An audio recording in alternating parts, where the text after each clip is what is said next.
Bom, a gente vai continuar o assunto do vídeo anterior. Eles ainda estão conversando sobre Raquel e um mentor fala, Alexandre, na verdade, fala uma informação importante. Vou ler para vocês. Passividade não significa ausência de cooperação.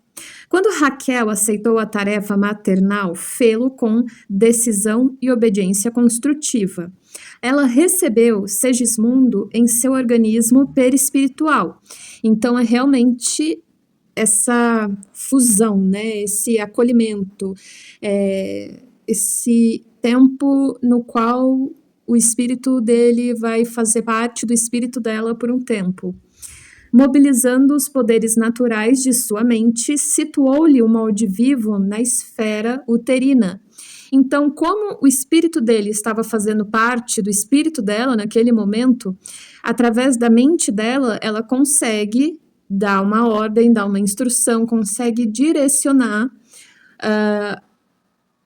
o espírito ali, o perispírito do Segismundo para o ambiente uterino, para a área uterina, se ligando assim com o óvulo, né, permanecendo nessa área. Agora, se ele é reduzido ao tamanho do óvulo, ou se ele permanece no formato infantil, ligado ao óvulo, perto da região uterina, como espírito, então ele se liga totalmente só a partir do momento em que o feto se transforma num bebê, já aos 9 meses, aí ele entra completamente ali no corpo nessa fase, não sei, ficam dúvidas sobre esses pequenos detalhes, né? Com a mesma espontaneidade de outros processos orgânicos superintendidos pela atividade mecânica subconsciente, cujo automatismo traduz a conquista de experiências multimilenárias da alma reencarnada. Então, ele está falando que é fácil, é natural para a mulher ter esse poder, digamos assim, de conseguir direcionar o espírito que ela recebeu para a área uterina, para ligar-se ao óvulo, para o desenvolvimento, e etc, etc, etc. Que isso faz parte desse processo de evolução, essa capacidade, esse poder, esse desenvolvimento mental, faz parte desse processo, é uma conquista desse processo de evolução. Para os círculos da mulher, é tão fácil a ambientação das forças criativas, que significa aonde vai ficar, de que modo vai ficar e o que precisa para criar, como é natural para o homem a manutenção da atitude patriarcal e protetora, enquanto perdura a existência dos laços paternais. Então, para a mulher é tão natural essa parte de criar, quanto para o homem é esse instinto de proteger e de cuidar. Bom, prosseguindo, tem uma parte sobre formas mentais que eu achei muito interessante. Eles se alimentam diariamente de formas mentais sem utilizarem a boca, valendo-se da capacidade de absorção do organismo perispíritico. O que ele está dizendo aqui? Que nós, no dia a dia, de maneira inconsciente ali, a gente não sabe que esse processo está acontecendo, a gente se alimenta de formas mentais, ou seja, nosso perispírito absorve aquilo, consome aquilo que está entre nós. Eu já falei diversas vezes nos outros vídeos sobre os missionários da luz, sobre a questão da atmosfera. Eles evidenciam muito isso, eles falam muito sobre isso, que a atmosfera que a gente cria no ambiente cria também o que a gente vai se alimentar disso, né? O nosso alimento diário. Então, se todo mundo dentro de uma casa faz um compromisso de amor, respeito, carinho, espiritualidade, fé, compreensão mútua, e eles vão vivendo isso, né? Mesmo que venha alguma emoção mais intensa, passageira, eles são acolhidos, eles resolvem juntos, eles cuidam disso juntos com amor, esperança, no bem, né? O que eles vão estar se alimentando? Eles vão estar se alimentando dessa fraternidade. As produções mentais vão ser positivas, vão recarregar aquele espírito. E aí, muitas vezes, por que a gente se sente tão cansado em outros momentos, no dia a dia, fora desse cenário ideal? Por que a gente se sente essa tristeza, essa falta de alguma coisa, porque a gente não está se alimentando de nada positivo, de nada benéfico. E agora a gente sabe que o nosso perispírito, ele absorve formas mentais, ele absorve essas emanações. Então, prestem atenção nos ambientes que vocês frequentam. Se vocês estão indo para festas que valorizam drogas, devassidão, ou coisas assim, você vai estar se alimentando de formas, pensamentos deturpadas que vão te influenciar no corpo, na mente e na alma. Seu perispírito vai tomar aquela frequência, ele vai estar aderindo àquela frequência. Ai, por que na minha vida nada dá certo? Ai, por que eu não consigo sair dessas viciações? Porque você está se alimentando de produções baixas, baixas no sentido de prazeres de um nível mais instintual, físico, imediatista, né? Então, o lugar que a gente frequenta, o ambiente que a gente frequenta, a gente precisa estar atento a essas emanações.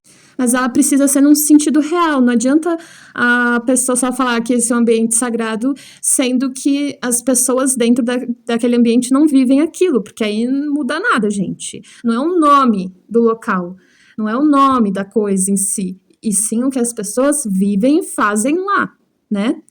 Então, se você estiver num ambiente religioso em que está cheio de pessoas fazendo coisas de ordem mais baixa, então você vai estar se alimentando de formas, pensamentos grosseiras. Muito interessante. Aí vou continuar lendo. No lar, na via pública, no trabalho, nas diversões, cada criatura recebe o alimento mental que lhe é trazido por aqueles com quem convive, temperado com o magnetismo pessoal de cada um. Então, no ambiente de trabalho, naquela atividade extra, no bar, tem muitos homens que vão no bar,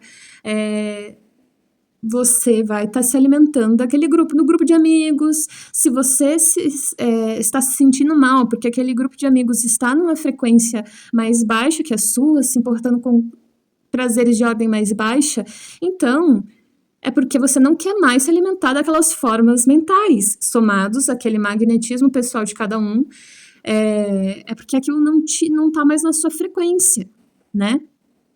Importante isso.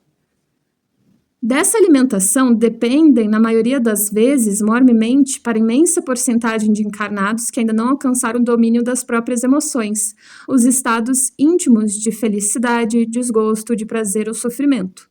Esse ponto é importante. Por quê?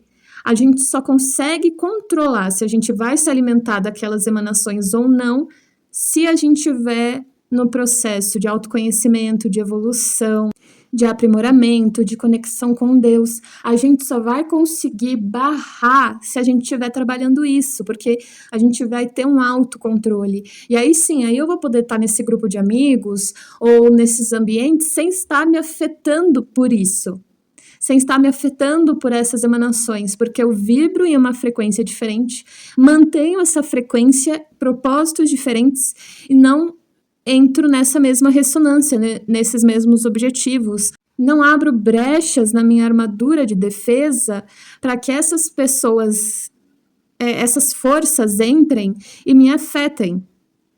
Então, sim, existe um modo de não ser afetado. É nesse autocuidado, nesse processo de evolução, nessa conexão com intenções superiores. Assim você não será afetado nesses ambientes.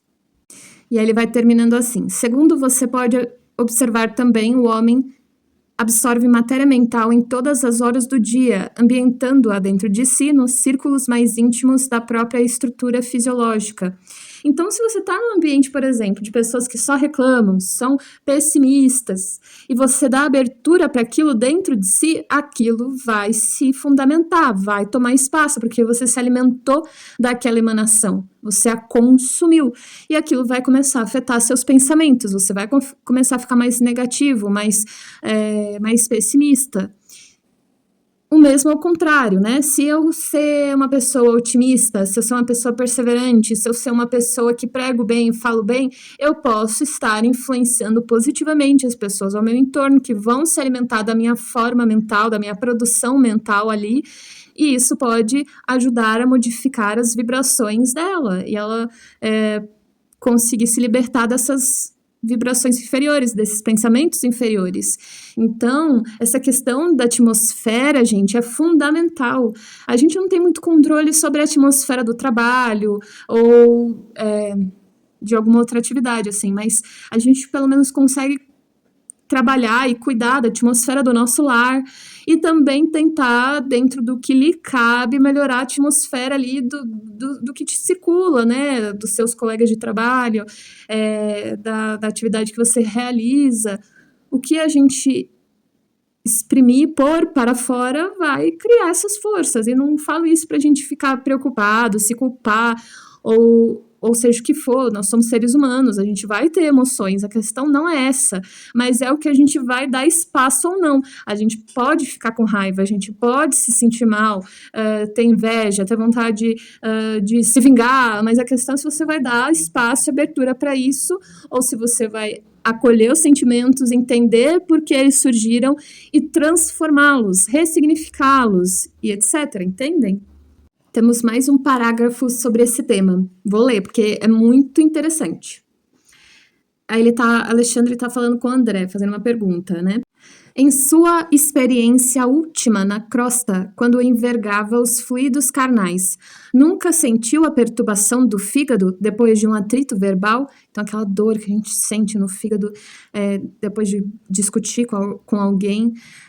Jamais experimentou o desequilíbrio momentâneo do coração recebendo uma notícia angustiosa, aquela sensação gelada, né? Aquela dor no coração.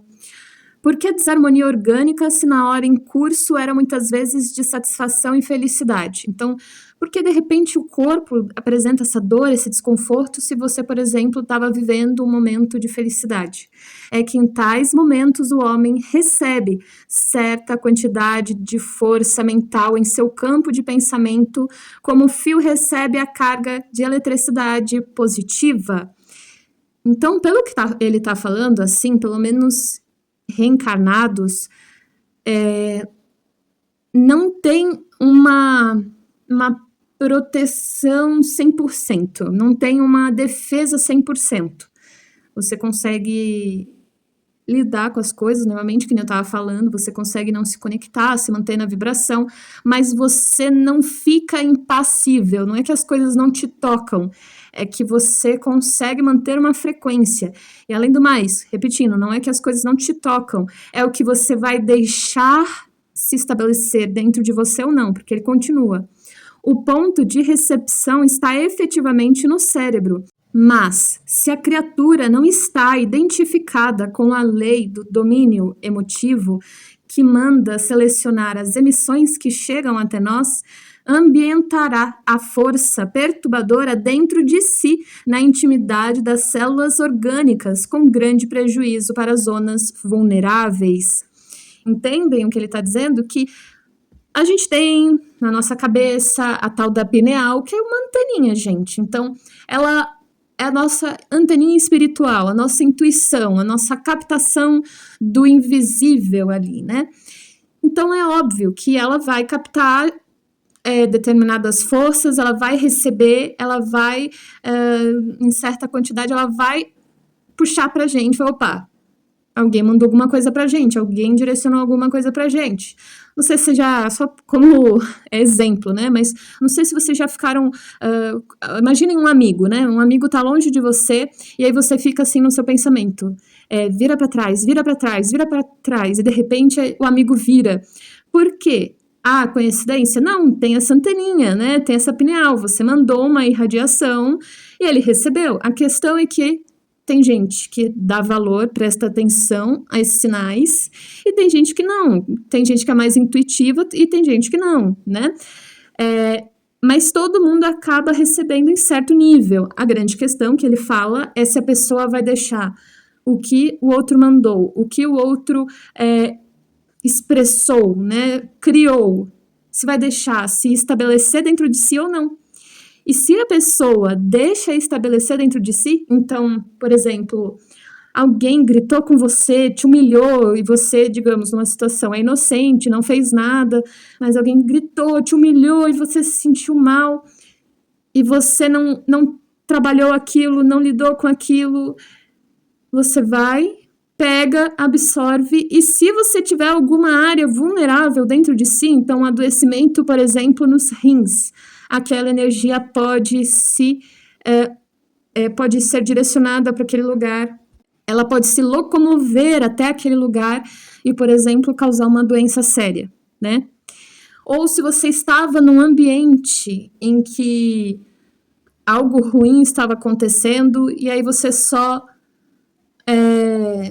você, no caso, vê pessoas serem humilhadas e você não faz nada, não se manifesta nem nada, tem medo, ou você se une àquelas pessoas por comodismo, aquela energia pode ser absorvida e se localizar numa área mais vulnerável sua, influenciando, né, gerando questões. Isso é um exemplo para a gente entender, né, mas são inúmeros os casos. Então, tenham cuidado com o que vocês deixam crescer dentro de si. Se você está bem, se você está feliz e de repente vem uma tristeza repentina, de repente vem um desejo repentino por algum vício que você já largou há muito tempo, desconfie que você esteja recebendo um sinal de alguém que está se utilizando do fato de você não estar conectado com Deus, de você não estar no domínio das suas forças, e está sendo assim um instrumento fácil ali para ser utilizado para o interesse de outros. Então tenha cuidado e trabalhe o domínio das suas forças, né? Estude o espiritismo, ou seja, de qual religião você for, estude a sua doutrina, pratique a sua doutrina. Frequente esses espaços, seja uma pessoa boa em todos os espaços, tente o seu autoaprimoramento, se conheça, faça terapia, e é isso, lide com as suas emoções, lide com quem você é, o que você está fazendo aqui. Isso vai aumentando esse domínio pessoal, em que você não fica mais sujeito a essas forças, a esses impulsos. Você se reconhece, você passa a entender que aquela força que está vindo é um elemento estranho, e aí você não permite que ela se aloje. Então é muito importante isso mesmo, né? Em seguida, só vou citar um fato ali para acrescentar nos pormenores que a gente está aprendendo sobre ciência, espiritismo e biologia e etc. Alexandre estava falando para André sobre a questão da fecundação, né? Então, porque o Alexandre influenciou para que determinado espermatozoide fecundasse o óvulo, e a gente conversou sobre a questão da carga genética, da necessidade de estabelecer as condições genéticas e hereditárias que o indivíduo receberia, mas também ele estava falando que existe uma questão de atração de forças entre essas formas, né? Então, o óvulo vai ter um magnetismo, vai ter uma força, e o espermatozoide vai ter determinada força, e aqueles que precisam se atrair vão se atrair, e aqueles que precisam se repelir vão se repelir. Então, no microcosmos, acontece o mesmo que a mesma lei que impera na sociedade, que impera no plano espiritual, que é a lei da atração. Se eu vibro para tal questão, eu atraio tal questão. Claro, gente, que não é assim tão fácil no dia a dia, não é que eu vou vibrar, eu quero ser rica, que eu vou ser rica, porque tem uma questão de planejamento espiritual. Então, você pode ter planejado uma vida na qual você não seria rico e estabeleceria e teria que viver a pobreza para desenvolver certos valores, né? Mas vamos dizer assim, né? Se eu vibro bem, se eu falo do bem, se eu busco o amor, a caridade, eu atraio isso também. Mas por que coisas ruins acontecem com pessoas que vibram o bem? Porque existem experiências que precisam ser passadas para a pessoa adquirir valores que ela mesma identificou no plano espiritual e pediu para passar por essas situações, né? Mas, enfim, nesse microcosmo tem essa lei de atração, então o óvulo vai ter uma vibração e o esperma que também está espermatozoide, que está na mesma frequência, ele vai se sentir atraído por ela, e aí os dois vão se encontrar e vai haver a fecundação. E aí ele vai concluindo, dizendo que as células possuem também o seu individualismo magnético. A gente conversou, né, sobre a hipótese de que como o perispírito está contido no sangue, e as irradiações do sangue chegam a essas células, moldam, influenciam, etc. Então, essas células estariam dotadas do nosso perispírito, né, do magnetismo, do que a gente irradia. Porém, temos mais um fator a considerar. Lembrando que eu só sou uma estudiosa do espiritismo.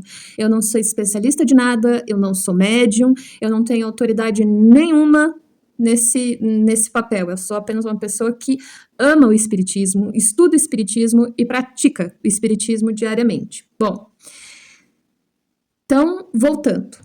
Haveria mais um fator, além do fato das células estarem dotadas do nosso perispírito, da nossa magnetização ali. Elas têm uma inteligência própria. Por quê? Elas vão ter determinada função, elas vão ter determinada ação, e elas vão agir de acordo com o papel que elas ocuparem. Então, se é um óvulo, é como se ele soubesse, através dessas vibrações, o papel que ele tem que cumprir e o que ele vai escolher. Por que ele sabe? Porque a nossa força mental o ocupa, a nossa força mental o constitui, o forma.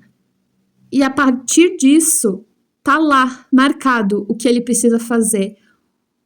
Qual é o papel que tem que desempenhar? Cria-se uma forma inteligente. Gente, por que é importante analisar esse microcosmo? Porque não existem diferenças nas análises espirituais, né, dos livros. Não existe uma coisa de que uma inteligência, um conhecimento existe só aqui e não existe ali. Se a gente descobre uma relação de causalidade em um ponto, pode ter certeza que ela existe em outro. Não tem essa contradição. Existe a questão de individualidades, de cada caso necessitar de ações específicas, ter ocorrências específicas. Existem individualidades, especificações, casos fora da norma, né? Mas, no geral, não tem contrariedades, não tem... não me vem a palavra na cabeça, mas as coisas ornam, elas são harmoniosas. Então, por que isso é importante? A gente recebe a frase, vós sois deuses. O que é, então, Deus ligando com isso tudo? É a força que cria, é o princípio inteligente que cria. A vida, então, se estabelece e ganha consciência, e ganha autonomia, e ganha individualidade. Dentro de nós, dentro do nosso corpo físico, a gente replica num microcosmo o que Deus fez em um macrocosmos. Entendem agora? Nós somos princípio divino, nós temos a centelha divina dentro de nós, a força que nos formou foi Deus, e a partir disso, com essa carga genética espiritual, fazendo um trocadilho, né, com esse código divino inscrito dentro de nós, nós criamos vida, nós criamos inteligência, nós assumimos um papel, nós nos desenvolvemos. Então, por exemplo, né, se esse nosso microcosmo não fosse limitado, né? Porque o corpo, querendo ou não, o que tem dentro do corpo vai funcionar dentro do corpo e pronto, né? Um universo contido ali, não tem como se expandir. Mas se fosse, por exemplo, numa questão espiritual, a gente poderia criar vida ao dar a algo nosso princípio inteligente, nossa força, nosso magnetismo. Tudo isso dependendo do nível de evolução. Se uma pessoa próxima da vibração mais terrena, terrestre, né, da Terra, doar sua força para uma flor, não vai ser a mesma coisa do que uma pessoa na frequência de Jesus doar sua energia para uma flor, entendem? Então, o que é Deus? Por que Deus está em todos os lugares? Por que Deus é onipresente, onipotente? Porque o princípio divino, esse código divino está dentro de nós e nós estamos conectados a ele, nós viemos dele, o nosso universo expandido está dentro dos braços dele, tá sob a guarda dele, sob a proteção dele. Não existem contradições no espiritismo, não existe, no microcosmo vai ser assim, no macrocosmo vai ser assim. É sempre a mesma lei é para todos, ela é geral, é um Deus, uma lei. Retomando, vão ter individualidades, especificidades, vai ter o que for necessário adaptar e moldar para cada indivíduo, mas no geral não existem contradições, é a mesma lei para todos, não pode ser uma lei para um e uma lei para outro, isso não existe, isso seria contra os ensinamentos do espiritismo. Olha só, gente, que demais, isso é incrível, é genial.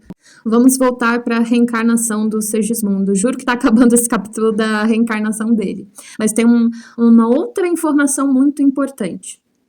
Depois do 21º dia, porém, quando o embrião atingir a configuração básica, nossos amigos podem ser visitados a qualquer hora.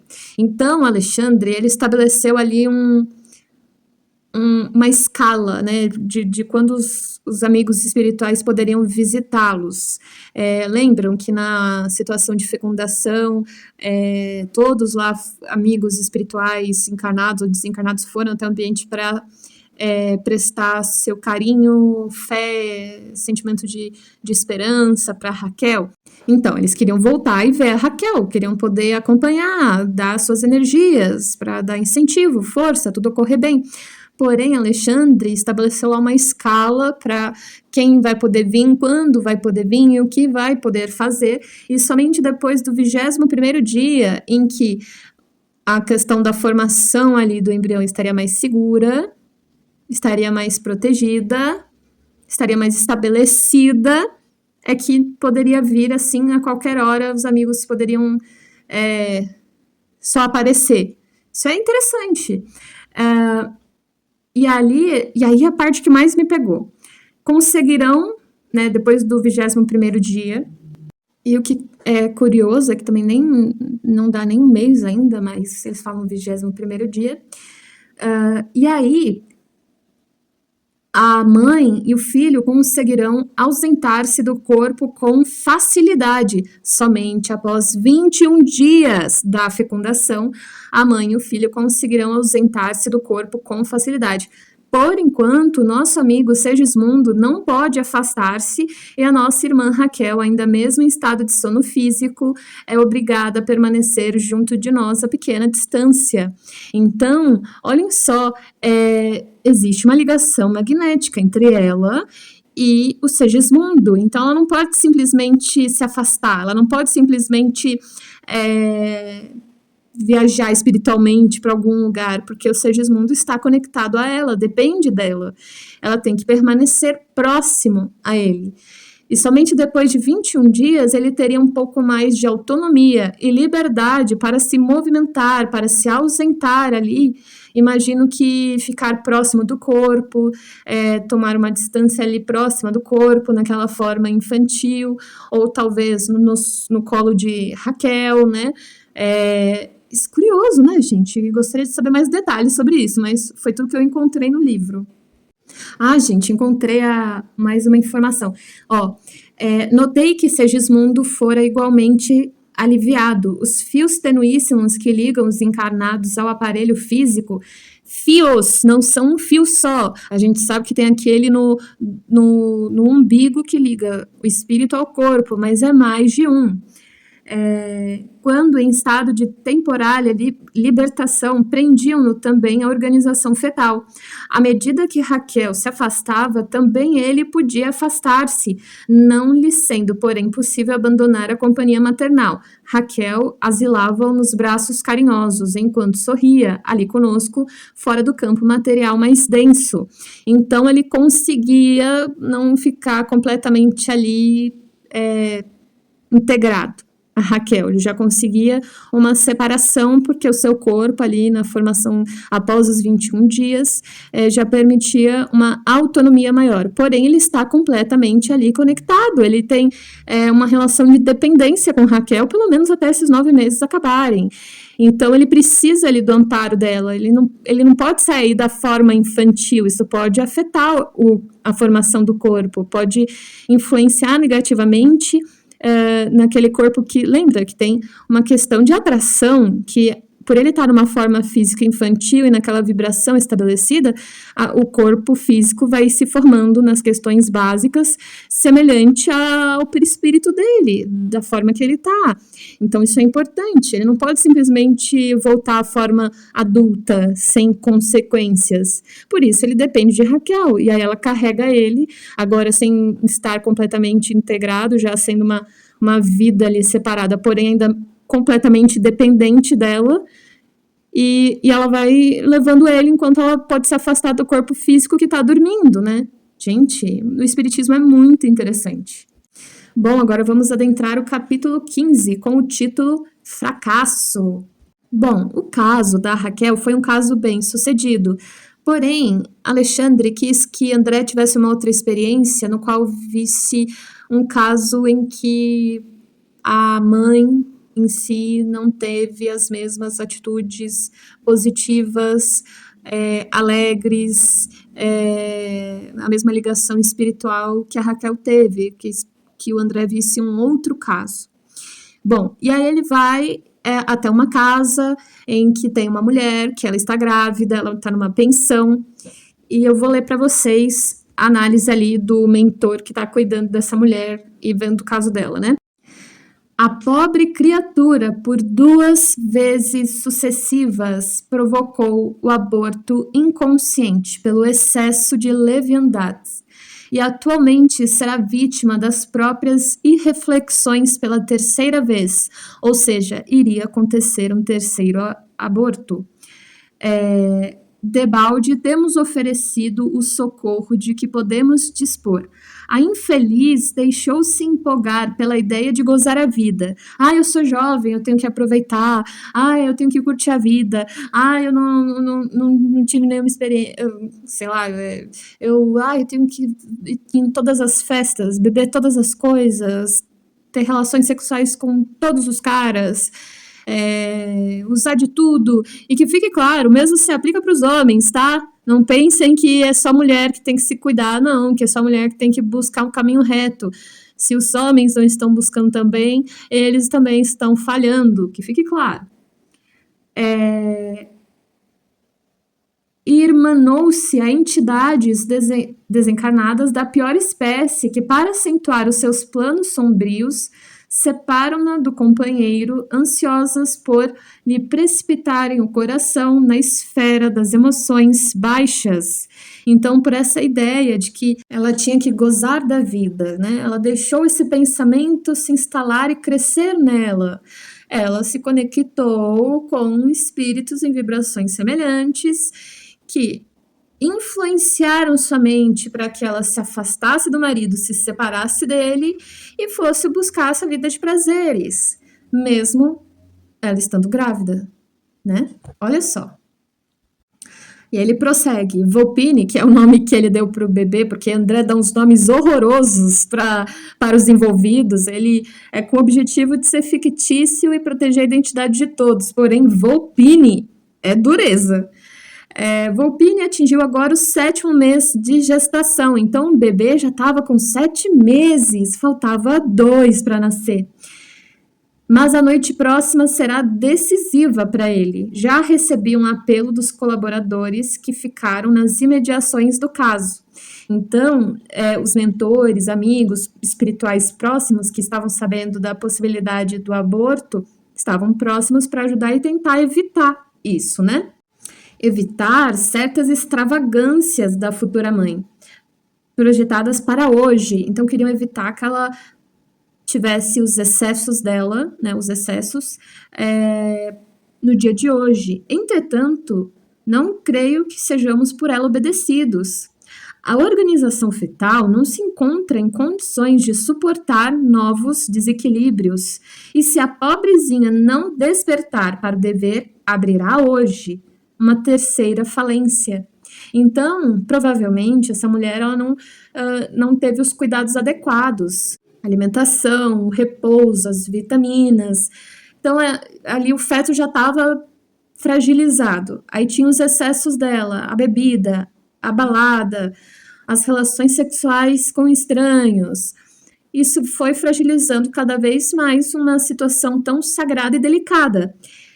E se ela cometesse mais um excesso, o feto não ia conseguir se segurar, ele não ia conseguir se manter, ele ia ser abortado, né? Ela querendo ou não, ela não tinha controle sobre isso. Se ela cometesse mais um excesso, o feto não ia ter condições de se segurar no útero, né? Não segurar literalmente nas mãos, né? Metaforicamente. E ele seria abortado, né? E André faz uma pequena observação. Na casa de Raquel existiam proteções magnéticas no ambiente. Existiam amigos espirituais, muitos amigos espirituais ali trazendo toda a proteção e resguardo para Raquel, né? Naquele ambiente não existia, tinha aqueles espíritos que iam tentar ajudar a salvar a criança para não acontecer o aborto, mas não tinha uma preparação do ambiente por essa mulher, ou ela não fazia evangelho, ela não cantava música espírita, ela não vibrava positivamente, então não tinha nenhuma proteção magnética lá, né? E ela estava completamente desguarnecida ali, diferente da situação de Raquel, que estava completamente protegida por um magnetismo ali do ambiente, da preparação toda que teve. E aí o mentor complementa. Muitas vezes operamos sob verdadeiros tormentos de ódio que desintegram nossos melhores elementos magnéticos de cooperação. Esse caso dessa mulher que eles estavam vendo é típico. Então, às vezes a pessoa se pergunta: ai, coitadinha ou coitadinho, onde estava Deus ali? Talvez a própria pessoa anulou os potenciais de auxílio do plano espiritual pela própria vibração, pelo próprio estado, pelo cultivo inadequado de forças mais baixas, de prazeres mais baixos. Então, são muitos pormenores a se considerar em cada caso, mas esse é mais um desses, né? Ah, mas a espírita perseverante, ela não tem ninguém que se importe com ela, nenhum espírito que goste dela ou tenha alguma ligação com ela. Sim, ela tinha um pai que a amava muito, que a estimava muito, mas ele sofria muito ao ver o quanto a filha estava se entregando a esses prazeres baixos, essa vida baixa. Então, para protegê-lo, para preservar as forças dele, porque ele realmente estava adoecendo, se perturbando, se desequilibrando, ele não estava conseguindo lidar com aquilo, porque ele amava muito essa filha, e ver ela numa vida tão desgarrada, ele ficava muito perturbado. E aí, para protegê-lo, né, de tão padecido que ele estava, o plano espiritual, a colônia do... O nosso lar. Eles submeteram-no ao ouvido temporário da filha querida, até que ela possa se recordar, até que ele possa se recordar e se aproximar dela sem angústias emotivas. Então André se assusta e pergunta: então esse recurso também existe no plano espiritual do esquecimento de determinadas pessoas, de determinadas situações? E a resposta é sim. Sim, porque é aquilo que eu falei com vocês no outro vídeo. Uma lei que se aplica em um lugar, se aplica em outro de modo geral. Não existem contradições no plano espiritual. Então, se dá para fazer uma coisa na Terra, dá para fazer no plano espiritual. A grande questão são os recursos disponíveis em cada situação que pode modificar um pouco as circunstâncias. Mas se eu consigo fazer o espírito esquecer da vida anterior ao renascer, é óbvio que no plano espiritual eu consigo fazer ele esquecer temporariamente determinada pessoa. E, pelo que é da minha hipótese como estudiosa da área, como que é o esquecimento? É a desconexão entre emoção e memória, a memória ela continua existindo em um ponto da nossa mente, mas devido ao fato de que a emoção está desconectada, a gente não consegue acessar. Como a gente pode acessar? Retomando a emoção, retomando o sentimento, somado aí a uma compreensão próxima de circunstâncias, papéis, e aí volta a memória, né? E aí ele continua, né? Quando somos fracos, porém, embora muito amáveis, e não nos sentimos com a precisa coragem para o afastamento necessário, se merecemos o auxílio de nossos maiores, somos favorecidos com o tratamento magnético que opera em nós, o esquecimento passageiro. Então, né, ele passou por esse esquecimento porque ele não tinha ainda os recursos necessários em si para lidar com a situação, ele ficou muito abalado. E a gente vê que os mentores, normalmente, eles não se abalam, eles têm carinho, compaixão, entendem o momento da pessoa, esperam, são pacientes, entendem a eternidade da vida, do aprendizado, do processo, eles não têm pressa, né? E não têm medo de entregar a pessoa as suas próprias escolhas e receber suas próprias consequências, porque sabe que isso tudo vai ser educandário, vai ser aprendizado, vai servir, e que ela simplesmente está colhendo o que ela plantou, mas que ela não está entregue à sombra e que isso tudo vai servir de aprendizado. Então, por isso que os mentores normalmente não se abalam, mas no caso desse pai, ele ainda não tem essa força moral, essa força de fé. Ele se abala, eu me abalaria também, convenhamos. E aí ele fica perturbado. Então, como ele tinha merecimento para receber auxílio, como ele era uma pessoa com esses créditos, era uma pessoa que estava tentando plantar o bem, não é simplesmente um espírito desequilibrado que está se sentindo mal vendo alguém que ele ama em estado de desequilíbrio, porque aí não teria por que fazer esse espírito esquecer. Mas nesse caso, era uma pessoa que estava tentando fazer o bem, estava tentando plantar o bem, se reerguer. Ele tinha um merecimento para tal, então houve esse esquecimento temporário através de uma magnetização, tratamento magnético, no qual, na minha opinião, é feita ali um afastamento da memória e do sentimento, até que ele se reequilibrasse, refazesse suas forças, provavelmente, acredito eu, passasse por algum aprendizado ali no plano espiritual, então receberia instruções, veria algum caso em que seria ensinado, seria ajudado a desenvolver algum valor, algo que o fortalecesse para que ele pudesse voltar a encontrar essa filha e prestar um auxílio de modo a não se abalar, de modo a não ficar tão tocado perante o sofrimento dela. Bom, último fato do caso Volpini aqui interessante, né? Eu vou ler também, porque tem sido interessante ler e comentando, né? O caso Volpini era muito diferente do processo de reencarnação verificado na casa de Raquel. A forma física embrionária demonstrava manchas violáceas revelando dilacerações. Imaginem os excessos dela, o que ela ingeria, fazia, emanava, estava afetando o feto de tal modo que criou dilacerações nessa forma física. E ele fala, na forma física embrionária, tinham essas manchas violáceas. Então o feto estava com cortes, estava dilacerado. Gente, olha isso. É muito pesado isso, depois é muito tempo para resgatar esses débitos, né? Porque manchas violáceas, dilacerações no feto físico pela própria imprevidência dela, e ela sabia que estava grávida. A gente é muito ignorante, né, gente? É muito tempo até evoluir a ponto suficiente de entender o que a gente faz.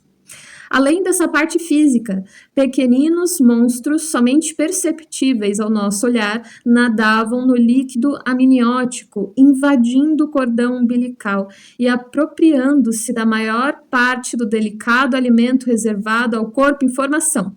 Toda a placenta era assediada por eles, provocando terrível impressão.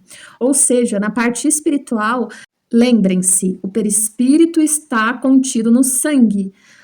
A busca dela por esses prazeres de ordem baixa criavam emanações que vão formando formas, pensamentos que se alojavam no campo vulnerável, sendo este o útero, porque ele estava recebendo uma vida, era um campo vulnerável, possível de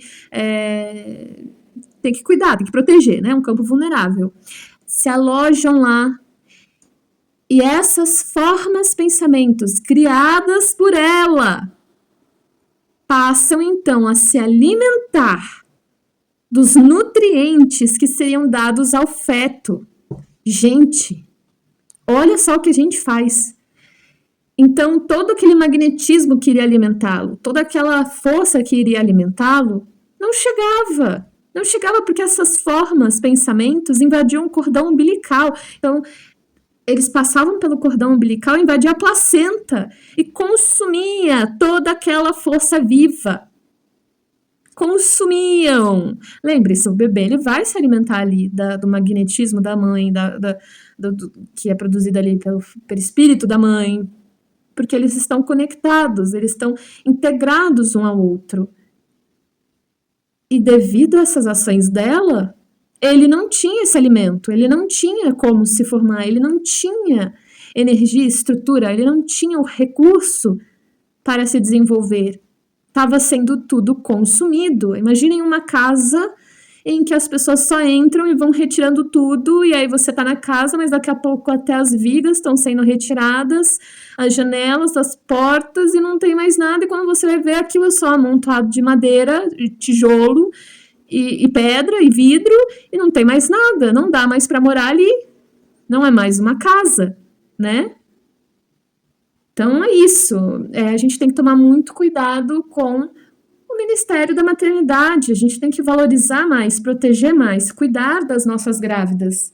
Entender que não é só uma questão física, já é muita coisa gerar um corpo humano, mas tem uma questão espiritual, o que ela estiver produzindo espiritualmente, energeticamente, vai estar afetando essa criança e vai ser um dos pesos, uma das forças que vai influenciar no destino dessa criança. Então a gente tinha que lidar de um modo mais cuidar da maternidade como algo sagrado, como algo que deva ser protegido e zelado, sabe? Por todos, pela família, pela comunidade, pela sociedade. A gente tinha que cuidar mais das nossas grávidas. Bom, agora vamos para o capítulo 16, incorporação. Cabe aqui um fato interessante sobre magnetismo, sobre a mediunidade envolvida. Olha só. Mediunicamente falando, as medidas são as mesmas adotadas na psicografia comum, acrescentando-se, porém, que necessitamos proteger com especial carinho o centro da linguagem na zona motora, fazendo refletir nosso auxílio magnético sobre todos os músculos da fala, localizados ao longo da boca, da garganta, da laringe, do tórax e do abdômen. Tem uma força maior ali naquelas áreas, porque o espírito que vai ser incorporado, ele vai poder se manifestar, ele vai poder falar, ele vai poder se expressar. Então, ele vai tocar aquela parte, ele vai se conectar àquela parte. E se os mentores não tiverem cuidado, lembrem do que a gente vem conversando. A produção magnética pode se instalar nesse indivíduo e causar malefícios e causar alterações, porque fica resíduo, né? O médium, ele está emprestando o corpo dele, não tem como ele defender naquela hora, ele não tem esse processo, ele fica ou separado do corpo, ou ele fica inconsciente, ou ele fica semi-inconsciente, ele não tem como defender, porque se ele defender, ele não permitiria a comunicação. Então, ele está emprestando realmente aquele corpo para a comunicação, e por isso os mentores vão precisar realizar um cuidado especial de proteção dessas áreas da fala, que é onde esse espírito vai se utilizar nesse empréstimo para falar, para que não fique nada de ruim, para que não fique nada negativo, para que não fique nenhuma força ou que possa causar mal, ou que durante a comunicação nenhuma força haja erroneamente sobre qualquer outra parte do corpo, né? E é por isso que eu já ouvi diversos alertas, né, da guia espiritual da casa que eu frequento, para não realizar atos mediúnicos fora de centros espíritas. Não permita que a sua mediunidade, nesse sentido de comunicação, de intercâmbio, porque tem gente que simplesmente vê e conversa e não tem o que fazer, né? Porque o espírito está lá na sua frente, né? Mas nesse sentido de intercâmbio, de troca, né, de troca com o plano espiritual, não permitir que isso aconteça fora de um ambiente apropriado. Claro que, lembrem-se sempre, cada situação é uma situação. De repente acontece, por exemplo, em um lugar em que a pessoa incorpora um médico que vai salvar a vida de alguém em um acidente. É uma coisa. Agora, num geral, num cotidiano, permitir isso pode ser um risco para o médium, porque ele não vai ter determinadas defesas e proteções que ele teria em um centro espírita, né? Então, é um alerta importante. E para finalizar o vídeo de hoje, olha só que interessante, a pessoa que iria incorporar a médium, ela naquela situação ela estava muito mal, ela estava abalada. Por quê? Mesmo sendo uma pessoa que se consagra ao bem, ela tinha escolhido, aceitado uma missão de reencarnar e ser esposa de determinada pessoa que era muito grosseira, que era uma pessoa bastante hostil, né, violenta verbalmente, pelo que eu entendi, não fisicamente. E que, quando essa pessoa não estava em casa, tudo era uma paz, tudo era tranquilo, tudo era sereno, porém, quando ele chegava, toda a força do ambiente ficava abalada, a esposa ficava abalada, era uma hostilidade constante ali. E, além disso, esse marido, ele se uniu, se conectou a entidades malfazejas que tentavam influenciar ele de modo a não permitir que essa mulher fosse até o centro praticar o trabalho dela, de médium. Tentavam evitar isso, para afastar o bem, para afastar as forças do bem, né? Bom, retomando, a médium iria incorporar Dionísio para a comunicação, mas o marido,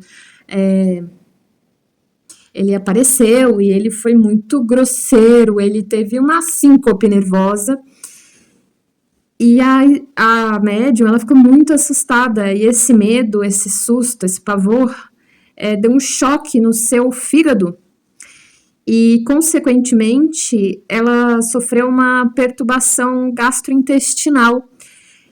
E pensem, lembrem que para a comunicação é muito importante a mobilização das forças, assim, né, da área do peito para cima, né, digamos, do umbigo para cima, porque a comunicação, é a fala, o organismo, o estômago afetado seria um problema para essa comunicação, para médium, na questão de proteção, quanto também para mobilização de forças para a mesma, né. Porém, mesmo mediante essas circunstâncias, o mentor ali, ele recorreu a enfermeiros espirituais para tentar levantar o padrão das energias da moça, né, da médium, para que ela não ficasse muito mal.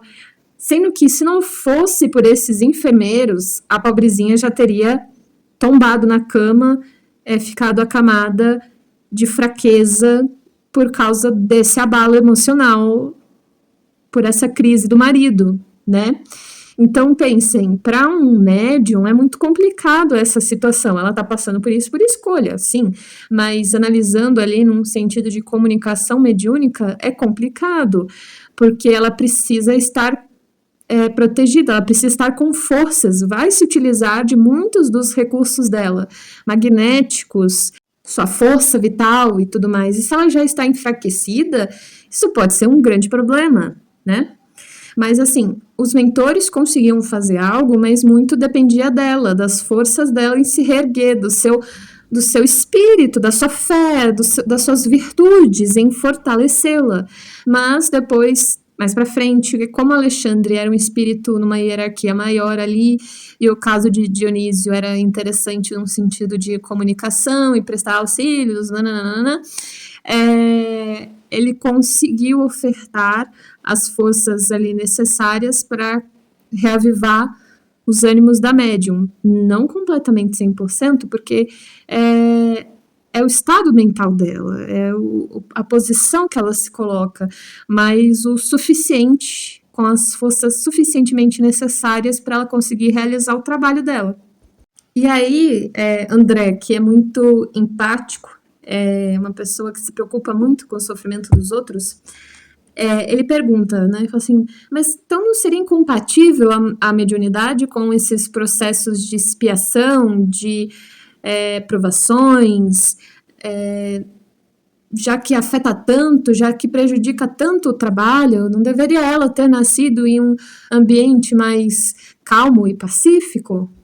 Aí o mentor fala que uma coisa não tem a ver com a outra. Uma pessoa pode ser médium e estar passando por desafios no campo pessoal da reencarnação. E ele assevera para mais uma questão, né, que sim, a pessoa ela pode ser médium e ter sido criada num ambiente salutar, pacífico, calmo e tranquilo. Porém, será que ela se comprometeria em relação ao trabalho, com o trabalho,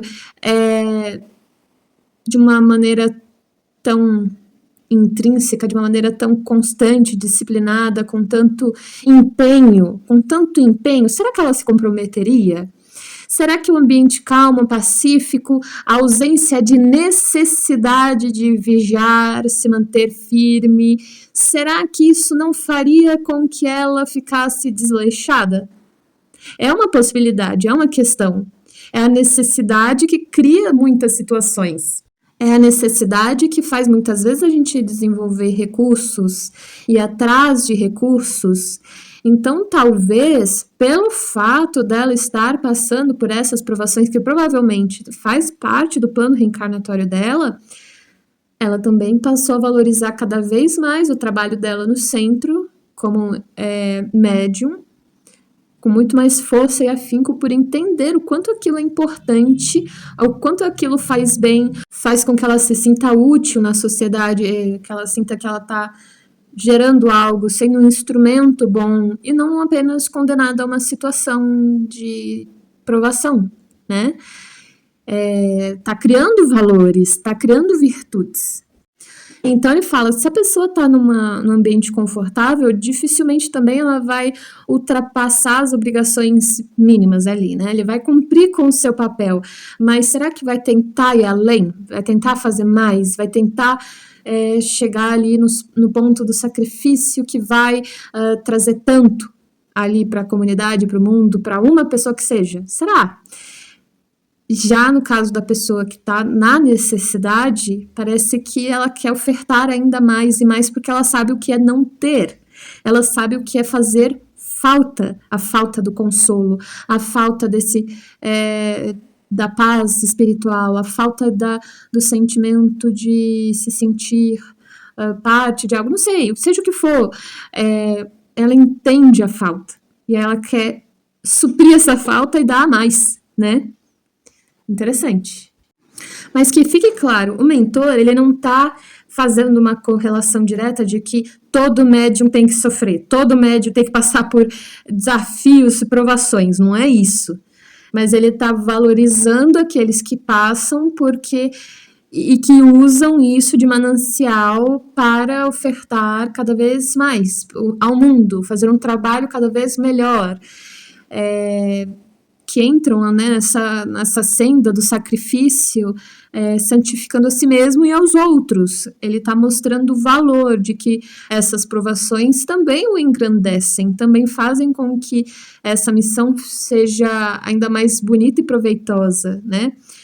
Que fique claro, não é que a pessoa tem que passar pelo sofrimento, mas é porque o sofrimento está implícito na vivência terrestre, até que a gente passe para um mundo de renovação, né, que é expiação e regeneração. Até que a gente finalmente se instale no mundo de regeneração, faz parte do esquema de forças, e a grande questão é o como a gente vai lidar com isso, né? Outra questão interessante, para fortalecer essa médium, o que eu achei interessante, que os passes eram muito direcionados para os seus nervos, para fortalecê-la nos nervos, porque foi justamente dos nervos que ela adoeceu.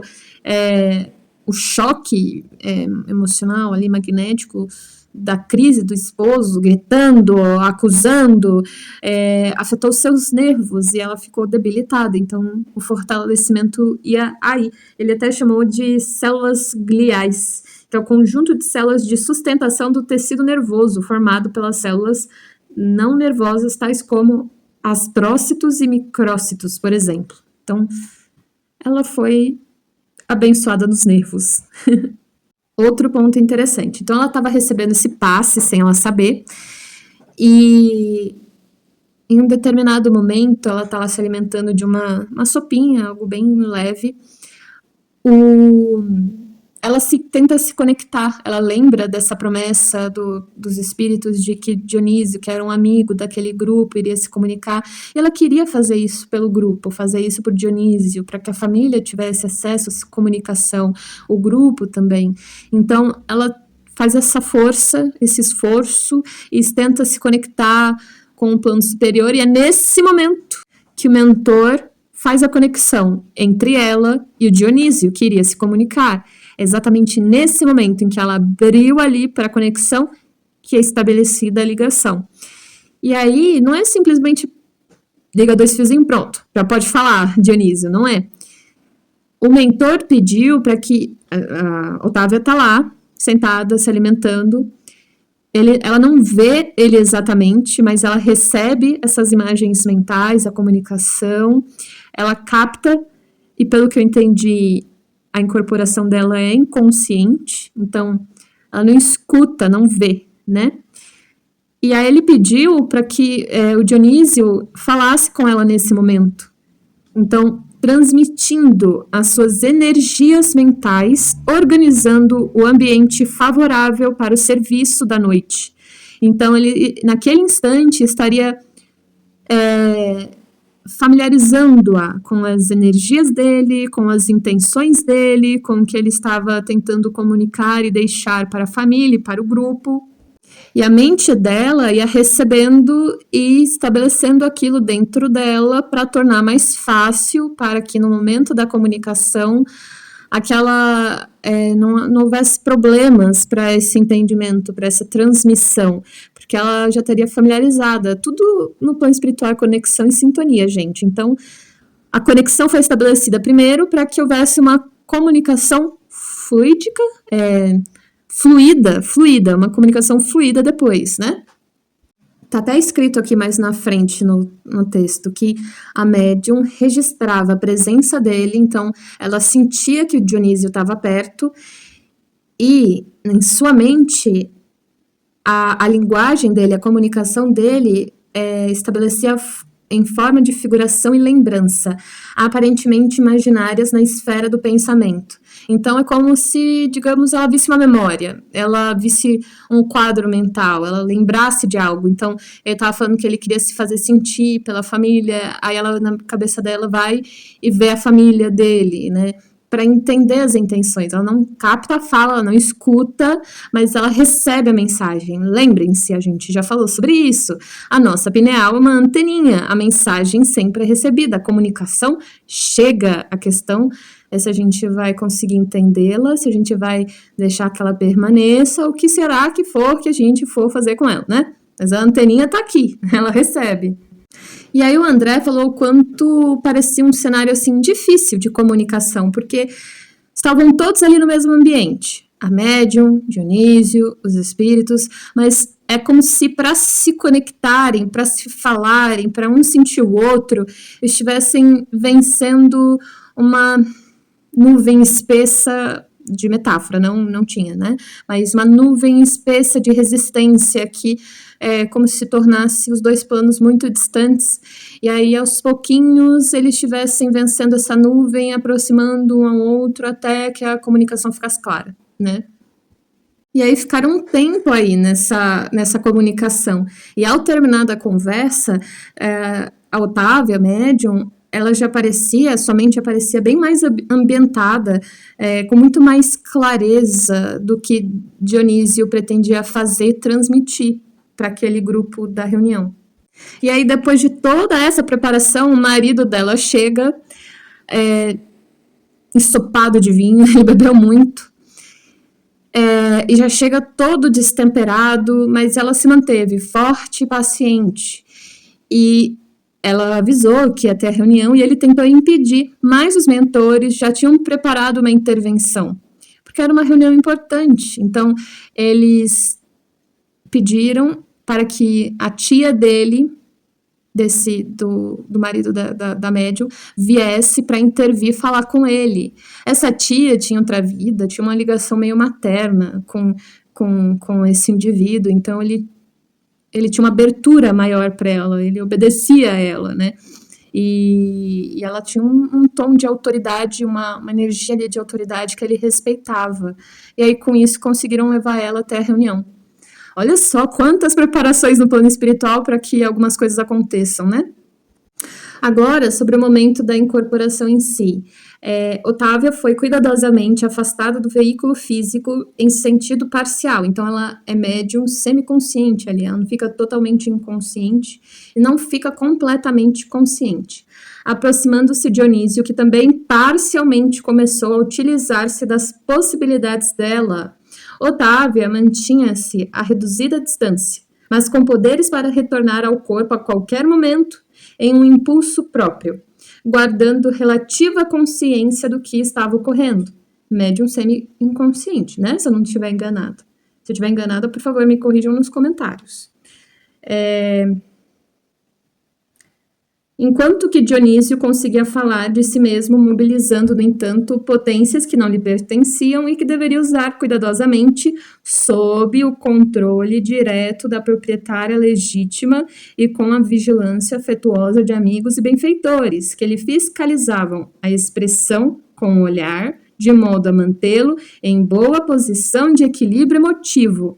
Então, tanto a dona do corpo quanto os espíritos amigos trabalhavam para que o Dionísio se mantivesse numa frequência, num estado de espírito de tal modo para não prejudicar o corpo da médium, como também para não prejudicar, para não afetar ou dar uma impressão errada para os envolvidos, né?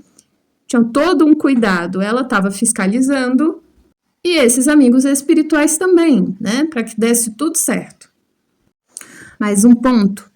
Ali também Dionísio era um elemento que aderia às faculdades de Otávia, utilizando-as na produção de valores espirituais que lhe eram característicos. Então, ele estava usando dos recursos dela, dos valores, da capacidade de compreensão e transmissão dela, de princípios e etc. Mas, naturalmente, ele estava usando esses recursos, continuando, mas naturalmente subordinado a médium, sem cujo crescimento mental, fortaleza e receptividade não poderia o comunicante revelar os caracteres de si mesmo perante os assistentes. Então, é óbvio, gente, ela estava fazendo um certo controle ali. Se ele começasse a utilizar das capacidades dela para, por exemplo, pregar o mal, o desespero, a angústia, usar do conhecimento, da inteligência, da capacidade de expressão de determinadas virtudes para controlar e manipular, ela iria intervir, porque não é esse o objetivo. O objetivo é comunicar, é apaziguar, é trazer paz, esperança, né? Então, ele precisava desses recursos dela, de quem ela era, para conseguir se comunicar. E aí é nesse momento que pode haver uma certa confusão ou um sentimento de estranheza da pessoa pensar: nossa, nem parecia Dionísio falando, nossa, que estranheza. Por quê? Porque é óbvio que a comunicação vai ser limitada às condições do médium e ao que pode ser transmitido, por isso causa-se essa estranheza. Claro que isso não exime da gente verificar a integridade do médium, que pode estar mentindo, que pode estar se conectando a forças negativas, achando que são forças benéficas. Tem que haver uma análise ali da essência de tudo, né? Mas também há esse outro ponto, né? Por isso mesmo, logicamente, não era possível isolar por completo a influenciação de Otávia, a vigilante. A casa física era o seu templo, que urgia defender contra qualquer expressão desequilibrante. E nenhum de nós, os desencarnados presentes, tinha o direito de exigir-lhe maior afastamento, porquanto lhe competia guardar as suas potências fisiológicas e preservá-las contra o mal perto de nós outros ou à distância de nossa assistência afetiva. Ou seja, a gente não tem direito de pedir que ela se afastasse completamente e não vigiasse essa comunicação. É o corpo dela, são as forças dela, são os recursos dela, a fisiologia dela que está sendo utilizada. É natural que ela fiscalize o que está sendo comunicado e transmitido, não é mesmo? Mas por isso pode causar essa estranheza, né? Que fica meio que limitado. A gente não consegue sentir completamente, às vezes, se é a pessoa falando ou não. Mas se é um lugar respeitável, se é um lugar que tem muitos valores, que prega o bem, que são pessoas envolvidas ali de uma maneira comprometida, que mesmo com problemas você está vendo um comprometimento ali, bons princípios, aí cabe a gente crer, né? Acredito eu. E olha só a parte que complementa esse entendimento. Entre nós prevaleciam o controle, a disciplina, o autodomínio. Entre os presentes, os encarnados, sobravam o desequilíbrio e a inquietação. Exigiam um Dionísio homem pela boca de Otávia, mas nosso plano lhes impunha um Dionísio espírito pelas expressões da médium. A família humana aguardava o pai emocionado e ainda submetido a paixões menos construtivas, mas auxiliávamos o irmão para que a sua alma se mantivesse calma e enobrecida em benefício dos próprios familiares terrestres. Então, não adianta nas comunicações, psicografias, ou seja o que for, a gente exigir a pessoa homem, a pessoa mulher, o encarnado, porque é impossível. É impossível. O plano espiritual não permitiria, porque não teria princípio educador, não teria aprendizado para ninguém, não seria bom. Do que adianta? Ele se comunicou exatamente, ele está vivo, ele vive, tá, e agora? Aí o espírito está perturbado, porque Dionísio desencarnou em circunstâncias aí magneticamente um pouco ruins, ele não estava numa vibração suficiente para subir para uma colônia espiritual, ele estava num posto de socorro. E aí? O que se faz? Atendeu-se a uma curiosidade, pronto, tem as provas, ele está vivo, ele sobreviveu, a alma não morre, ela sobrevive, ela continua, uau, atendemos a essa curiosidade. E aí? E depois? Que princípio tem nisso? Que educação tem nisso? Só atende-se a uma curiosidade, só atende-se a algo mais passageiro. Não se aprende nada. Agora, um espírito falando, não o homem falando, mas o espírito falando, a vida continua, gente.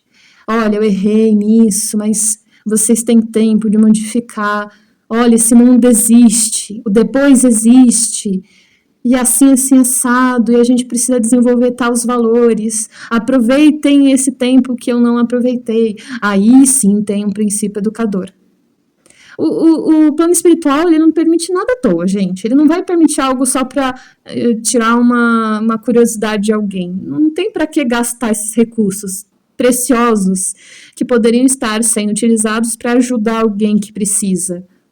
Eles não gastam, eles usam sempre na questão de mérito, de aprendizado, sempre é a mesma base, a mesma lei. Ele não vai abrir uma exceção para um grupo, eles estão muito curiosos, e se eles atenderem a curiosidade, eles vão acreditar, mas não vão, porque vão pedir outra prova e outra prova. Saciem minha curiosidade, disso, daquilo, saciem.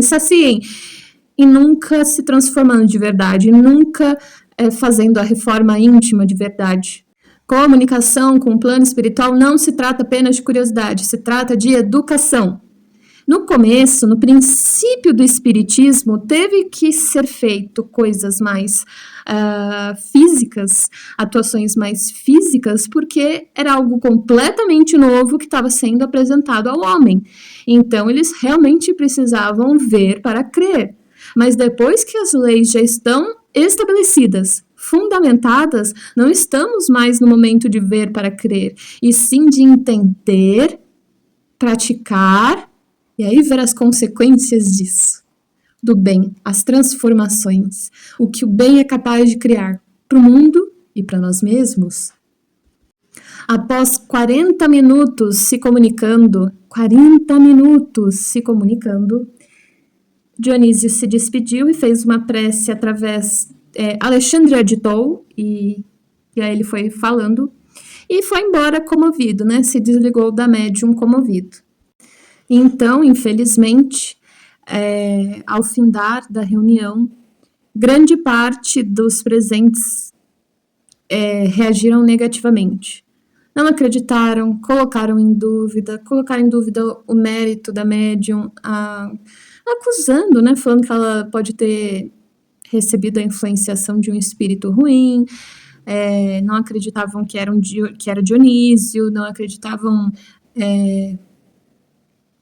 achavam que a médium poderia estar sob um desequilíbrio, e sabe como na histeria ou numa psicose, algo assim, que a pessoa acredita que está falando algo, mas quem está falando é ela? Então, meio que isso, alguns colocaram em dúvida, dizendo que ela estava delirando, e ela estava dizendo que ela achava que Dionísio falaria, mas na verdade quem estava dizendo é ela.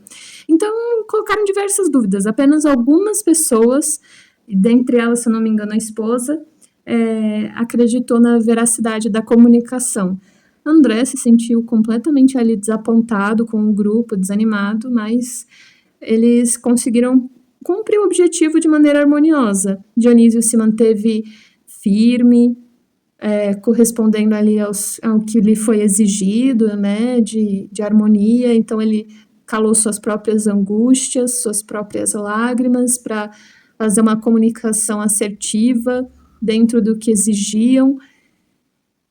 Ele fez tudo certo, a médium deu tudo o que podia, e infelizmente o grupo não acreditou, não recebeu bem, colocaram em dúvida a veracidade, o mérito de todos ali, e até fizeram um pouco de chacota da médium, né? Então, bem triste o cenário. Tem até uma parte que fala assim, o filho se questiona, se fosse o papai teria respondido às minhas interrogações íntimas. Será que no outro mundo os pais não mais se recordam do carinho que devem aos filhos? Gente, comunicação não serve para atender questões de pormenores, de individualismos. Se a pessoa tivesse angustiada, desesperada, alguma resposta educativa seria ofertada. Educativa, e não simplesmente atender um pedido individual, aleatório, ou de curiosidade, ou de ai pai, se você me fala como se o céu é azul. Gente, não, é impossível, não é para isso que serve a comunicação. Se essa criança, se esse filho estivesse num lugar de pai, eu sinto muito a sua falta, a dor, a dor da sua ausência, eu não consigo prosseguir, eu não consigo ter fé, eu não consigo continuar, com toda certeza lhe seria apresentada uma resposta educativa que iria lhe aumentar o ânimo, a fé e a coragem, mas não seria atendido num sentido de uma curiosidade individual, de uma pergunta muito individualista, sei lá do que, para atender o que, entendem? Não é assim que funciona o intercâmbio. Bom, capítulo 16, incorporação. Ainda sobre aquela reunião espiritual, no qual a médium incorporou um dos amigos do grupo que faleceu e estaria dando a mensagem. Depois da reunião, muitas pessoas duvidaram da veracidade daquelas mensagens, de ser realmente o amigo que estava se comunicando. Um disse que era delírio, o outro disse que manifestação das próprias emoções da médium. Outro concluiu que um obsessor poderia ter influenciado, o outro disse que não viu nada de novo, nada que comprovasse realmente que era o amigo. Então, eles estavam atrás de uma investigação e não do aprendizado. Lembra que eu falei no outro vídeo, né, que tudo no plano espiritual que é permitido, que é ofertado, tem como objetivo a educação. Se você tem um pedido, uma solicitação que é simplesmente para saciar uma curiosidade mórbida, se é para alguma condição que você estabelece, se é para atender alguma condição específica, seja o que for, se não for para o objetivo de educação, o plano espiritual não vai ofertar. Mesmo consolo, assim, o consolo ele também é ofertado para pessoas com mérito, então no sentido de educação também, de que você caminhar no bem, você recebe o auxílio do bem também. Então, em um certo nível, a gente tem que investigar a veracidade geral ali das comunicações nos lugares que a gente estabelecer contato. Porém, se você tem um conhecimento sobre o lugar, sobre o grupo, né, sobre se o médium é idôneo ou não, se ele condiz com as atitudes dele ou não, é completamente sem propósito nenhum tirar o mérito dessas pessoas, o mérito da comunicação dessas pessoas. Por exemplo, você vai no lugar, você vê, por exemplo, um Divaldo da vida, que ele vivia o que ele falava, ele replicava os preceitos, ele não só... não é que nem às vezes um pastor e outro que fala viva assim, viva assado, seja humilde, mas está carregando, está indo de carro numa Ferrari, num Camaro, seja, não que ele não possa, mas entendem, prega uma coisa e fala outra, ou você não pode trair, aí você descobre que a pessoa trai a esposa. Então, se você tá vendo que a pessoa é idônea, tipo um Divaldo da vida, já vi uma outra médium que faz psicografia, que eu vi no TikTok, que ela realmente aparenta viver o que ela fala, ela realmente é uma médium bem consciente. Então, questionar, colocar a pessoa nesse lugar de dúvida é completamente cruel. Agora, se você vê que é uma pessoa suspeita, o lugar é suspeito, tem coisas estranhas acontecendo, tudo bem você colocar uma dúvida, um questionamento, num sentido de identificar ali se corresponde ou não, mas não para colocar a pessoa em descrédito, não para rebaixar a pessoa, porque a gente não tem noção da dificuldade que é, e é isso que o André fala, para às vezes o espírito que acabou de desencarnar fazer uma comunicação visando a educação do grupo, para às vezes ajudar uma médium, que nem a gente falou que essa médium tem uma vida familiar muito difícil, então para deixar ela preparada, para ela servir a função. A gente não faz ideia das dificuldades, então que as nossas dúvidas, elas não sejam para atender qualquer vaidade nossa, e sim para verificar a idoneidade da comunicação, para só poder ter segurança ou não no que a pessoa está falando, só isso, né? Enfim, agora vamos para o capítulo 17, doutrinação. Bom, uma mãe vai até o Alexandre pedindo auxílio para ajudar o seu filho. Fazendo o resumo do caso, ela, durante a vida, né, quando os dois estavam reencarnados, ele nasceu com uma predisposição a ser orador sobre o mundo espiritual. Porém, a mãe, vendo as predisposições dele, exigiu, pressionou para que ele se tornasse padre. Porém, ele não tinha o necessário para isso, as virtudes necessárias, o equilíbrio necessário para isso. Ele seria uma pessoa que iria falar sobre a religião, sobre o mundo espiritual, sobre Deus, mas não necessariamente era para ele ocupar esse papel de padre. E aí, quando ele ocupou esse papel, o poder subiu a cabeça dele e o desviou do caminho que ele deveria percorrer. Então, ele, infelizmente, errou muito ali.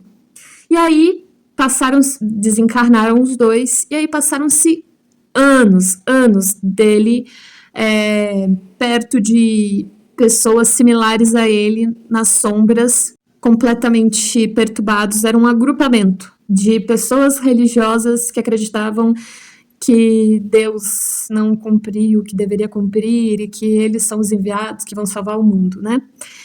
E aí ela acompanhou ele por anos e anos, interviu no que pôde, nunca deu certo. Porém, recentemente, ela tinha identificado uma mudança, uma predisposição ali que tinha se formado para a mudança dele. E aí era uma oportunidade para o plano espiritual agir, porque é uma brecha para eles tentarem entrar e modificar o coração dele. E aí ela vem apresentando esse cenário para Alexandre. Alexandre já era ciente do caso, ele já tinha intervido outras vezes, então ele já sabia do que ela estava falando e ela vem trazendo essa mudança no cenário para ver se ele poderia ajudar. Lembrando que Alexandre é desse grupo mais evoluídos, capazes de mais coisas do que os tutelados dele, né? E aí, um pouquinho mais para frente, André faz um questionamento sobre o grupo que irá ajudar os espíritos do local onde esse ex-padre se encontra. Que fique claro, era um agrupamento de pessoas que tiveram uma posição de liderança no âmbito religioso, então ex-padres, ex-missionários, talvez, tinha de todas as religiões ali, eram pessoas que acreditavam que Deus não tinha vindo ali para eles, mas que eles eram aqueles que iriam salvar o mundo, curar o mundo, que ia ser através deles, eles queriam manter a posição de poder, achavam que eles eram o Todo-Poderoso ali, que a palavra era através deles e tudo mais. E então, um dos mentores ali da missão avisa André que essas pessoas elas seriam levadas para uma reunião espírita do plano terrestre, de incorporação, doutrinação e essas coisas. E aí André pensa, né, por que isso é necessário? A gente tem tantas coisas, né, os postos de socorro, as colônias, tem outros lugares de emergência, por que é necessário? E aí o mentor fala que em determinados casos a cooperação do magnetismo humano pode influir mais intensamente em benefício dos necessitados que se encontram cativos das zonas de sensação na crosta do mundo. Ou seja, para os espíritos que estão numa vibração mais terrena, da ordem da Terra, o magnetismo dos seres humanos pode influenciá-los mais fortemente. É diferente dos espíritos mais elevados que conseguem estabelecer uma outra conexão com planos mais altos. Eles não conseguem, eles ficam com a sua vibração presa no campo terreno. Assim, se torna útil a questão dessas reuniões espíritas, porque o magnetismo gerado, as influências geradas vão atuar neles mais fortemente, eles estão vibrando ali na mesma frequência, eles estão no mesmo plano ali. Então dá certo. Porém, ele continua. Mesmo aí, contudo, a colaboração dos amigos terrenos, embora seja apreciável, não constitui fator absoluto e imprescindível, mas quando é possível e útil, valemos-nos do concurso dos médiuns e doutrinadores humanos, não só para facilitar a solução desejada, senão também para proporcionar. Aí ele fala, claro, é mais fácil, é mais possível, mais realizável, mas também não é imprescindível. Se a gente precisar, a gente consegue trazer outros recursos do mais alto, a gente consegue fazer com que as bênçãos cheguem. Não é imprescindível. Porém, o plano espiritual, ele é uma economia de recursos, eles vão dar os recursos necessários para cada caso, porque leva tempo, leva conexão, tem que ver questão de utilidade e tudo mais. É uma gestão, né, gente? Uma gestão. E também, eles sempre pensam na questão educativa. Por quê? Nessas reuniões espíritas tem também a doutrinação. Então, aquilo que as pessoas da reunião, os médiuns, irão se valer para doutrinar aqueles espíritos, servirá para o seu próprio aprendizado também, para o aprendizado das pessoas presentes, pelo entendimento, para o sentimento de estar se doando e colaborando, corroborando com o processo. Então, tem esse ponto também, eles sempre vão considerar a questão de educação para tomar suas decisões. Bom, agora eu vou explicar para vocês aquilo que eu falei sobre o fato de serem pessoas religiosas que falharam, né? Então ele está dizendo: sim, os desvios das almas que receberam tarefas de natureza religiosa são sempre mais graves, porque realmente, né, são quem procuram eles? Pessoas necessitadas, vulneráveis, precisando de um esclarecimento, de uma esperança. Então, os impactos podem ser maiores. Existem padres que, contrariamente a todas as esperanças de nosso plano, se entregam completamente ao sentido literal dos ensinamentos da fé. O que ele quer dizer com isso? Recebem os títulos sacerdotais como os médicos sem amor ao trabalho de curar ou como os advogados sem qualquer espécie de devotamento ao direito. Então, eles não estão preocupados em criar virtudes nas pessoas, em ofertar a paz, em ofertar o consolo, em ofertar o material que vai trazer a força, a fé das pessoas. Não, eles só estão querendo cumprir procedimentos e ordens institucionais. Então, fez tal coisa, reza 3 Pai Nosso e 4 Ave Marias, vá à missa todo domingo, beija a mão do padre, só processual, mas você não vê uma questão de transformação. São poucos que você vê que dá uma palavra mais profunda, né, de um ensinamento mais profundo, ou que vão até as pessoas para conversar, para educar, e não ficam apenas só na missa, no procedimento da missa, e vão embora completamente desconectados do povo que vai até lá. Então, realmente é uma questão da postura, e tá lá pelo quê? Pelo poder, por aquilo que aquele papel lhe proporciona, ou ele realmente quer ofertar a essas pessoas a cura e a libertação que elas estão procurando? Então, prosseguindo, estimam os interesses imediatos, requisitam as honrarias humanas e, terminada a existência transitória, se encontram em doloroso fracasso de consciência. Então, eles também não se doutrinam, querem ser reverenciados, eles realmente não têm um lugar de transformação. Claro, aqui a gente está evidenciando os padres nessa análise, mas várias pessoas passam por esse processo, né? Habituados, porém, ao incenso dos altares e à submissão das almas encarnadas, não reconhecem, na maioria das vezes, a própria falência e preferem o encastelamento na revolta lamentável que os converte em gênios das sombras. Então, eles ficam meio que protegidos pela instituição, pelas paredes da igreja, e às vezes estão revoltados com a vida, com o mundo, com não serem atendidos, reverenciados do modo como querem, e acabam transformando o altar num lugar de condução para os próprios interesses egoísticos. E aqui a gente hoje vê também muito mais, por causa das mídias sociais, no âmbito de evangélicos também, que transformam às vezes a igreja em manipulações ali, para converter para os próprios interesses e não para realmente uma doutrinação que vai ajudar a todos no processo de amor, fraternidade e tudo mais. Nesse caso particular, assentou o instrutor modificando a voz, devemos reconhecer que semelhante condição neste lado da vida é a de todos os homens e mulheres, ou seja, não são só os padres e estão sujeitos a isso, porém com os padres também acontece.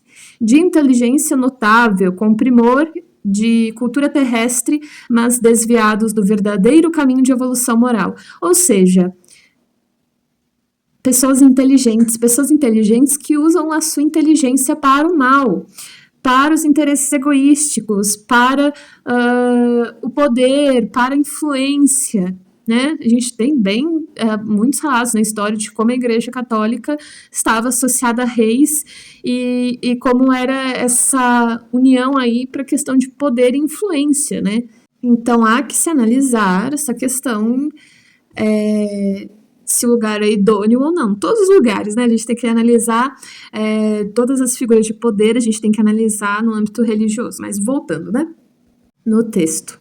Comumente, as pessoas mais sensíveis e cultas criam um mundo que lhes é peculiar e esperam furtar-se à lei do testemunho próprio no campo das virtudes edificantes. Então, as pessoas sensíveis e cultas vão vendo o mundo, interpretando o mundo e tomando aí suas próprias conclusões, mas aí o que acontece? Às vezes tem pessoas que tentam se furtar desse processo de aprendizagem de virtudes, né? Acostumados à fácil aquisição de vantagens convencionais na crosta, pretendem resolver, depois da perda do corpo físico, os problemas espirituais pelo mesmo processo, e encontrando tão somente a lei que manda conceder a cada um, segundo as suas obras. Não raro agravam a situação internando-se no escuro país do desespero, onde se reúnem a inúmeras companhias da mesma espécie. Então, a pessoa, ela é uma pessoa inteligente, cria seu próprio entendimento do mundo, das coisas, tira suas próprias conclusões, porém se furta do desenvolvimento de virtudes, de moral, de consciência, e aí espera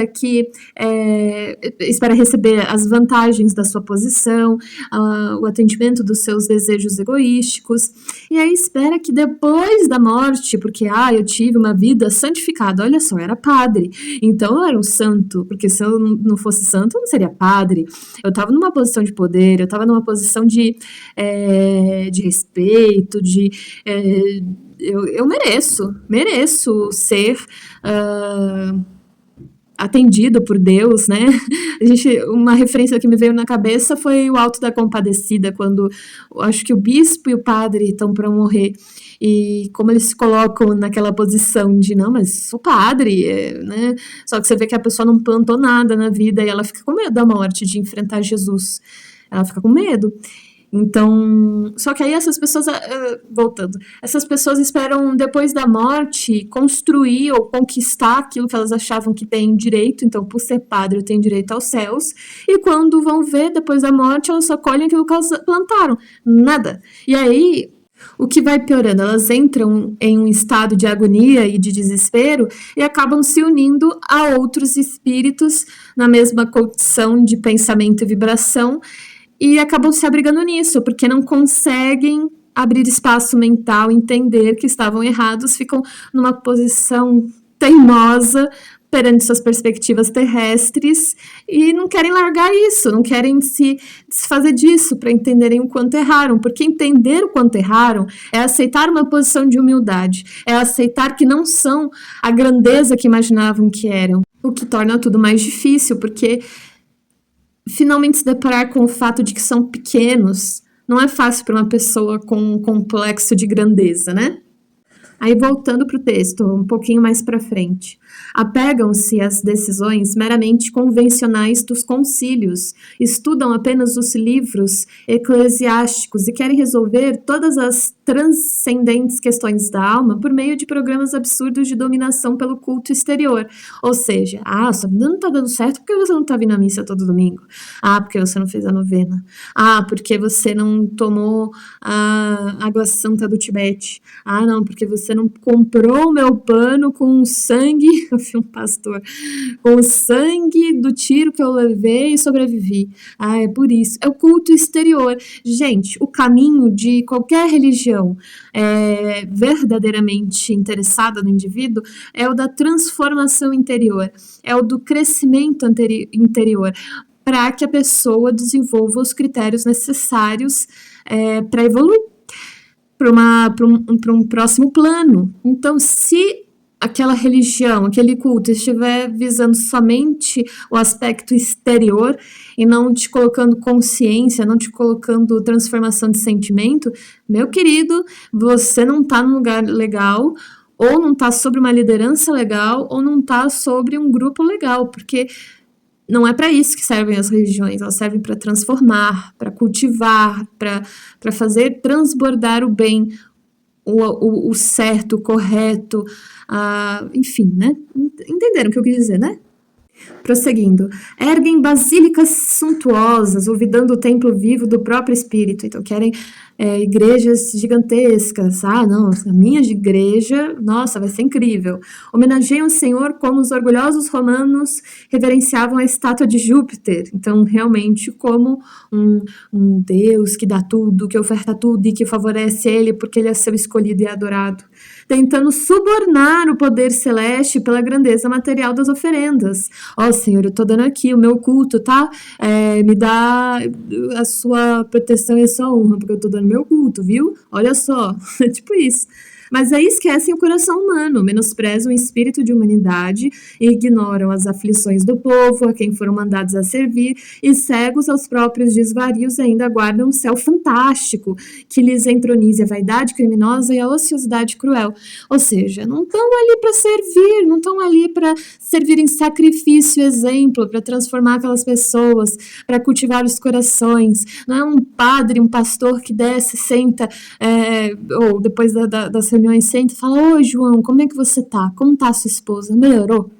Tô preocupado com você." Não. João, você já pagou seu dízimo hoje? João, tem que pagar, porque senão Deus não vai te dar aquilo que você tá buscando, sua esposa não vai ser curada.